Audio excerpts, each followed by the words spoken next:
Dan ini merupakan salah satu tanda kiamat ketika jumlah perempuan itu sudah berkali-kali lipat dari jumlah laki-laki. Ketika wanita-wanita di akhir zaman itu sudah tidak memiliki rasa malu lagi, otomatis akan tersebarlah perselingkuhan. Bismillahirrahmanirrahim. Assalamualaikum warahmatullahi wabarakatuh. Alhamdulillah, wassalatu wassalamu ala rasulillah wa ala alihi wa ashabihi wa man tabi'u bi ihsani ila yaumidin. Amma ba'd. Sahabat yang dimuliakan oleh Allah, insya Allah pada kesempatan hari ini kita akan membahas sebuah fenomena di akhir zaman berkenaan dengan wanita. Karena memang wanita itu memiliki peran penting di dalam tanda-tanda akhir zaman. Sebagai pembuka, kita akan membaca sebuah hadis dari Anas bin Malik, yang hadis ini diriwayatkan oleh Imam Bukhari sehingga sudah terjamin kesahihannya. Apa yang dikatakan oleh sahabat Anas bin Malik radhiyallahu an? Beliau mengatakan bahwa la uhaditsannakum hadisan la yuhadditsukum ahadun ba'di. Akan aku kabarkan kepada kalian sebuah kabar yang tidak akan seseorang pun itu mengabarkannya setelahku. Tidak ada satu orang pun yang mengabarkan selain saya. Bahwa sami'tu Rasulullah sallallahu alaihi wasallam yaqul. Saya mendengar Rasulullah sallallahu alaihi wasallam bersabda, min asyratis saati, di antara tanda-tanda kiamat. Ayyakilal ilmu, yang pertama adalah sedikitnya ilmu. Wayat harol jahlu, kemudian yang kedua adalah bertebarannya, mulai nampaknya di mana-mana kebodohan. Wayat harozina, kemudian yang ketiga adalah mulai bertebarannya perzinahan. Watak suronisa, kemudian menjadi banyak jumlah para wanita. Wayakillar rijal, kemudian semakin sedikitnya laki-laki. Hatta yakuna li khamsina imra'atan al-qayyimul wahidu. Sampai-sampai besok akan ada waktu di mana satu orang laki-laki itu dia menanggung 50 wanita, alias menikah dengan 50 wanita. Hadis ini mungkin singkat, tapi di dalamnya terkandung sekali banyak faedah. Dan kita akan mulai membahasnya satu persatu, walaupun titik poin kita nanti adalah di bagian wanita.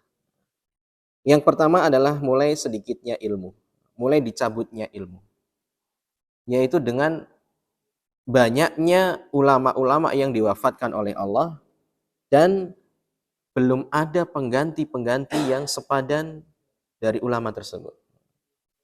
Jadi semakin banyak ulama yang meninggal, tapi penggantinya belum siap. Kalau di dalam bahasa kita, kaderisasinya itu belum berjalan. Dan ini sebenarnya tidak hanya berlaku untuk ulama. Bahkan pelaku-pelaku dakwah, para ustadz, para da'i, yang meninggal, dan orang itu yang diakui oleh banyak orang, itu ketika meninggal, betapa sulit kita mencari penggantinya. Kemudian bisa jadi dari sisi minat terhadap ilmu syar'i itu sekarang sudah menurun.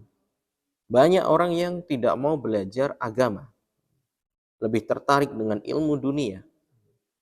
Sehingga yang terjadi banyak orang yang pandai dunia, tapi akhiratnya lemah. Kemudian yang kedua adalah wayat har al-jahal. Mulai nampaknya kebodohan di mana-mana. Ini sebenarnya dampak dari yang pertama tadi. Ketika ulama semakin sedikit, maka otomatis yang bodoh semakin banyak. Nah, hingga ada masa di mana orang-orang bodoh itu berkumpul, kemudian akan memilih pemimpin yang juga bodoh. Sehingga pemimpin itu berfatwa, berbicara masalah umat, padahal dia tidak mempunyai kompetensi di dalamnya. Dia tidak paham dengan permasalahan umat. Tapi itulah, ketika sudah kebodohan menyebar, banyak orang berfatwa tanpa ilmu, memberikan kebijakan tanpa ilmu, dan orang-orang yang tidak berilmu pun mengikutinya. Sesat dan menyesatkan. Wayat harazina, kemudian tanda yang tiga adalah nampaknya perzinahan di mana-mana. Nah, ini berkaitan dengan wanita juga. Zina itu sangat erat kaitannya dengan wanita. Kenapa? Karena objek perzinahan itu adalah wanita. Ketika wanita itu membuka pintu perzinahan, maka laki-laki yang memang lemah terhadap wanita tentunya akan terpancing. Sehingga di sini ketika wanita-wanita di akhir zaman itu sudah tidak memiliki rasa malu lagi, otomatis akan tersebarlah perzinahan. Kita melihat zaman sekarang bahkan wanita yang berhijab pun dia sudah tidak malu lagi untuk berjoget-joget di tengah umum dengan aplikasi TikTok dan sebagainya. Dan seolah-olah semua orang ma'ruf, memaklumi ketika itu sedang pakai aplikasi, sedang bermain aplikasi. Padahal tampilannya bisa jadi syar'i, menutup. Tapi ketika dia berjoget-joget, dia sudah memamerkan lekuk-lekuk tubuhnya, lenggak-lenggoknya, dan itu tak ubahnya seperti orang yang membuka pintu zina. Kalau orang yang berhijab saja tidak malu, maka apalagi orang-orang yang tidak berhijab, yang pada dasarnya dia tidak berjoget pun akan membuka pintu perzinahan, membuat orang menjadi tertarik untuk melihatnya, untuk membayangkannya dan sebagainya. Kemudian fenomena yang keempat adalah watak surun nisa. Banyaknya wanita dari sisi jumlah. Kita tahu sekarang seolah-olah orang ketika memiliki keturunan laki-laki itu sangat susah.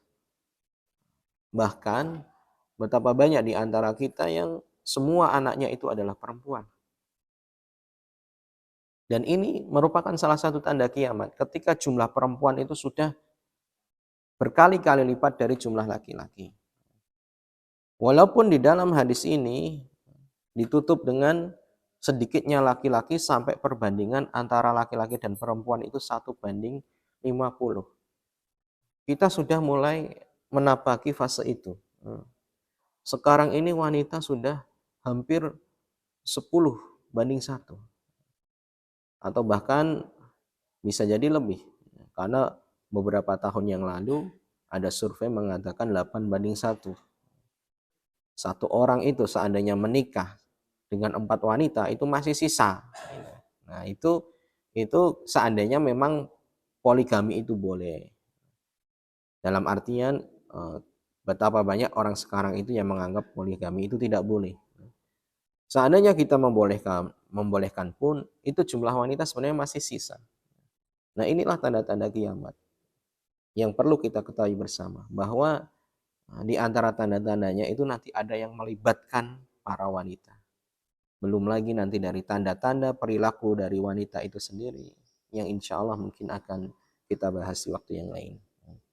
Semoga apa yang kita pelajari hari ini bermanfaat. Aku qouli hada astaghfirullah li wa lakum. Seandainya ada yang benar datangnya dari Allah dan seandainya ada yang salah datangnya dari saya pribadi.